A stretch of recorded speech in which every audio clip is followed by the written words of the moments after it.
Everyone, आज हम करने वाले हैं कक्षा 9 की गणित की वर्कशीट नंबर 62 2 दिसंबर 2020 के लिए। आज इस वर्कशीट में हम करने वाले हैं बच्चों रचनाएं। सेकंड पार्ट है ये रचनाओं का। इससे पहले भी हम एक पार्ट पिछली वर्कशीट में रचनाएं कर चुके हैं।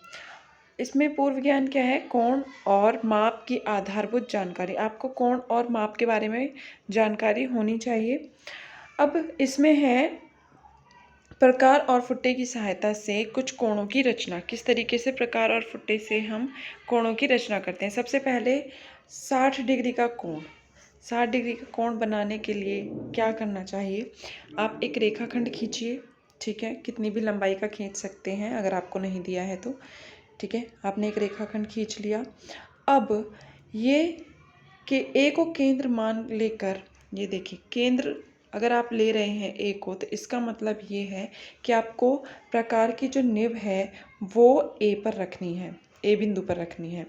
अब इससे आपको इस तरीके से पेंसिल से यहाँ पर चाप लगानी है, जैसे यहाँ पर लगाई गई है, ठीक है।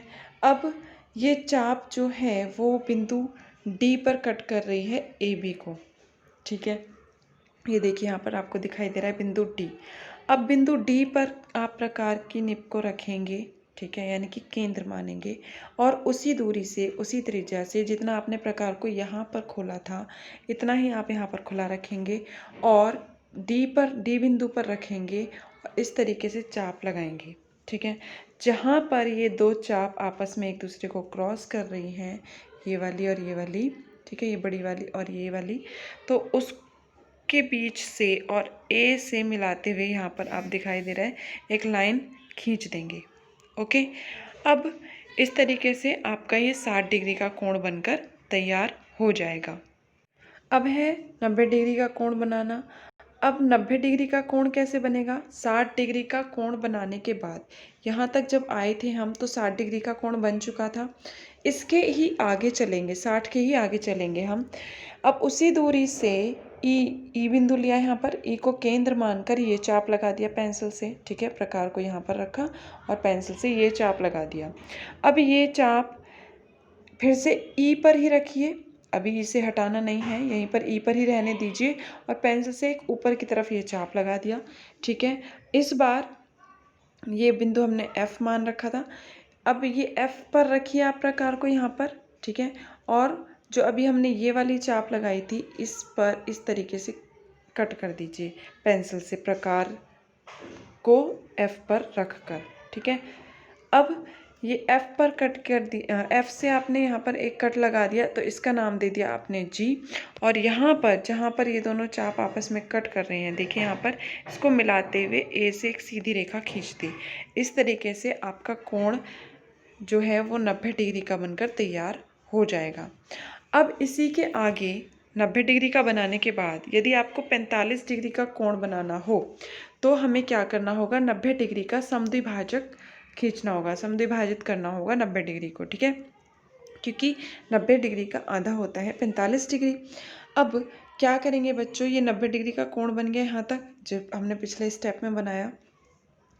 इस बार जहाँ ये कट कर रहा है दीर्घ चाप को, ठीक है, यहाँ पर उसी दूरी से जो आप प्रकार में पहले ही रख रखी है आपने दूरी, वही रखनी है और इस लाइन पर जो कट है वहाँ पर प्रकार रखना है और ये जो चाप बना है इस तरीके से चाप बनाना है। फिर दूसरी बार ये जो डी बिंदु हमने माना था ये आपको दिखाई दे रहा है, यहाँ पर प्रकार रखकर उस वाली चाप को जो हमारे पास पहले इधर से आई थी एच बिंदु से, उसको क्रॉस करवाना है, ठीक है, यानी कि उसको काटते हुए दूसरा चाप लगाना है। अब ये जहाँ पर आपस में क्रॉस कर रहे हैं उसको ए से मिला देना है इस तरीके से, तो ये आपका 45 डिग्री का कोण बनकर तैयार हो जाएगा, ओके। अब हमें बनाना है बच्चों, अभ्यास में दे रखा है 15 डिग्री, 30 डिग्री, 75 डिग्री और 120 डिग्री का कोण। चलिए देखते हैं कैसे बनेगा। सबसे पहले बनाते हैं 15 डिग्री का कोण। 15 डिग्री के कोण के लिए एक किरण ओ ए खींची, ठीक है। ये साथ में रचना के पद भी लिख सकते हैं आप, अगर आपको मेंशन किया है कि रचना के पद भी लिखिए तो आपको रचना के पद भी लिखने होंगे। पद कैसे लिखते हैं बच्चों? जिस तरीके से आप बना रहे हैं इस आकृति को वही आप लिखते जाएंगे। जैसे यहाँ लिखा है एक किरण ओ ए खींची, ठीक है, पूर्ण विराम, ओ ए ये किरण खींच दी, एक लाइन खींच दी। आपको हमेशा पेंसिल से ही फिगर बनानी होंगी सारी, ठीक है। ओ ए खींच दी। उसके बाद आप प्रकार में कोई भी छोटी दूरी लेंगे, जैसे हमने अभी उदाहरण में समझा था, ठीक है। केंद्र मानेंगे ओ को। अब इसको केंद्र मानकर आप ये वाली चाप लगा देंगे, ठीक है। ये दीर्घ चाप है और ये बी पर ए बी रेखा को ओ ए रेखा को कट कर रही है, ठीक है। अब इसके बाद उसी दूरी से बच्चों आप एक और इस पर रख कर यहाँ पर ये चाप लगाएंगे, ठीक है। प्रकार को यहाँ पर रखना है और ये चाप पेंसिल से लगा देनी है। इसके बाद क्या करना है, दूरी चेंज नहीं करनी है, फिर से इसको यहीं पर रखे रहने देना है प्रकार को, और ये वाली चाप आपको बनानी है, ठीक है।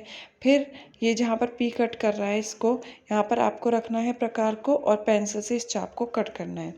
जब आप इस रेखा को मिलाएंगे तो ये आपको 30 डिग्री का कोण मिल जाएगा, ओके। हमें तो बनाना है 15 डिग्री का कोण। 15 डिग्री का कोण कैसे बनेगा, अगर हम 30 डिग्री का समद्विभाजक यानी कि आधा खींच देंगे तो हमें पता चल जाएगा कि वो 30 डिग्री का कोण है। अब फिर से हम यहीं पर रखेंगे प्रकार को और ये चाप बनाएंगे, और इस बार हमेशा आपको ये जो दीर्घ चाप होती है बच्चों, यही यूज़ करनी होती है प्रकार को रखने के लिए। अब की बार आप यहाँ पर रखेंगे प्रकार को और इस चाप को कट करेंगे, और ये ओ बिंदु से जहाँ पर मिल रहे हैं चाप आपस में, इस तरीके से मिलाते हुए सीधी रेखा खींच देंगे। इस तरीके से जो बनेगा आपका कोण वो होगा 15 डिग्री का ये वाला कोण, ओके। जैसे हमने बनाया है उसी तरीके से यहाँ पर पद भी लिख दिए गए हैं। एक किरण ओ ए खींची, किरण ओ ए को केंद्र मान के बिंदु ओ को केंद्र मानकर त्रिज्या ओ बी लेकर एक चाप लगाई। अब बी को केंद्र मानकर उसी त्रिज्या से एक अन्य चाप खींची जो पहली चाप को बिंदु पी पर काटती है, और ये हमें मिला था 60 डिग्री का कोण, ठीक है। अब ए ओ सी जो 60 डिग्री मिला है उसका जब हम समद्विभाजक खींचेंगे तो वो मिलेगा हमें 30 डिग्री, और फिर इस 30 डिग्री का भी अगर हम समद्विभाजक खींचेंगे तो हमें मिल जाएगा 15 डिग्री, जो कि अभिष्ट कोण है जो कि हमें बनाना था, ठीक है। अब दूसरा कोण जो बच्चों हमें बनाना है 30 डिग्री का है। आई होप आपको इधर से ही समझ में आ गया होगा 30 डिग्री कैसे बनेगा। ओ ए रेखा खींची। अब एक दूरी लेकर, छोटी सी दूरी यहाँ से यहाँ तक की दूरी ली गई है प्रकार में, ओ को केंद्र मानकर ये चाप लगाया, ठीक है। अब इसको केंद्र मानकर बी को एक चाप से ही कट गया, ये बनेगा आपका 60 डिग्री का कोण। अब इसका 60 डिग्री का समद्विभाजक अगर हम खींचेंगे तो हमें मिल जाएगा 30 डिग्री का कोण। यहीं पर फिर से चाप प्रकार को रखा और ये चाप लगा दिया, इस बार प्रकार को यहाँ रखा और ये चाप लगा दिया। जहाँ ये चाप आपस में क्रॉस कर रहे हैं ओ से इसको मिलाते हुए स्केल की हेल्प से सीधी रेखा खींच दी, ठीक है। और ये रहे आपके रचना के पद। इसमें क्या है, एक किरण ओ ए खींची, ठीक है। फिर किरण ओ ए के बिंदु ओ को केंद्र मानकर एक त्रिज्या ओ बी लेकर एक चाप लगाई। अब बी को केंद्र मानकर उसी त्रिज्या से एक अन्य चाप खींची जो पहली चाप को बिंदु पी पर काटती है, और इस तरीके से हमें जो कोण मिला वो था 60 डिग्री। अब 60 डिग्री का समद्विभाजक खींचा तो हमें प्राप्त हुआ 30 डिग्री का कोण। अब बच्चों हमें बनाना है 75 डिग्री का कोण। 75 डिग्री का कोण कैसे बनेगा, अगर देखिए बच्चों 60 के बाद हम 15 डिग्री और बना लें, ठीक है, तो हमें मिल जाएगा 75 डिग्री, ठीक है। वो कैसे मिलेगा, अगर हम एक रेखा खींचे सीधी, ठीक है, फिर प्रकार से कुछ दूरी लेकर ये चाप लगा दिया, दीर्घ चाप। अब यहाँ पर प्रकार को रखा, हमने ये लगा दिया, ये मिलेगा हमें 60 डिग्री का कोण, ओके। अब इसको केंद्र मानकर ये चाप लगाया पेंसिल से, यहाँ पर प्रकार रखा, ये दूसरा चाप लगा दिया। अब इस पर फिर से प्रकार को रखा, ये चाप लगाया, इस पर प्रकार को रखा, इस चाप को क्रॉस किया, और ये मिला हमें 90 डिग्री का कोण, ठीक है। अब देखिए बच्चों यहाँ तक तो हमें मिल गया 90 डिग्री का कोण। अगर ये जो हमने पहली वाली चाप लगाई थी 60 डिग्री वाले कोण की, आप क्लियर देख सकते हैं, ये जो हमने 60 डिग्री वाली कोण की चाप लगाई थी, इसके और इसके बीच में यहाँ से यहाँ तक 60 डिग्री है, और ये इसका समद्विभाजक है 90 डिग्री पे जो आया है, ठीक है। तो ये 60 जमा 30 हुआ है, ठीक। अब ये जो 30 डिग्री है, अगर हम इसका आधा कर दें, 30 का आधा होता है 15 डिग्री, यानी कि 60 के ऊपर हमें ये 15 डिग्री मिल जाएगा। अब ये कैसे मिलेगा, आपको दूरी चेंज नहीं करनी है और ये जो 60 डिग्री का चाप लगा था इसको केंद्र मानकर यहाँ पर एक चाप लगाना है। फिर ये 90 डिग्री वाली जो रेखा है दीर्घ चाप पर कट कर रही है, इसको केंद्र मानकर इस चाप को क्रॉस करना है। ठीक है। अब इस बिंदु से ए से मिलाते हुए सीधी रेखा खींच देंगे, तो यहाँ से यहाँ तक जो आपको मिलेगा कोण वो होगा आपका 75 डिग्री। ओके। इसी तरीके से रचना के पद यहाँ पर लिखे गए हैं, आप देख सकते हैं।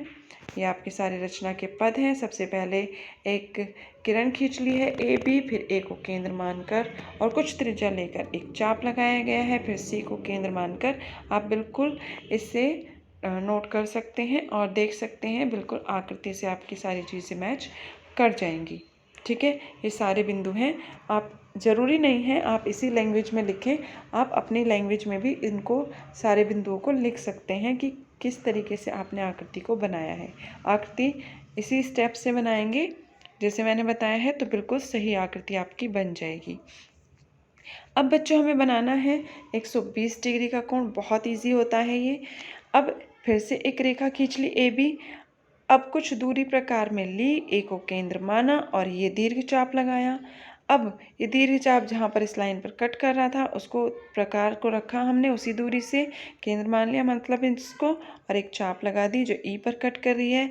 फिर इस ई पर रखा और उसी दूरी से एक और चाप लगा दी, तो 60 डिग्री यहाँ पर पहली जो चाप लगती है बच्चों वो 60 डिग्री लगती है। फिर उसके आगे जाते हैं, फिर और 60, यानी कि 60 और 60 मिलकर बन गया 120।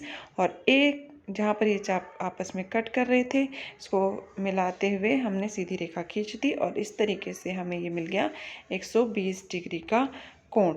और ये रहे आपके रचना के पद।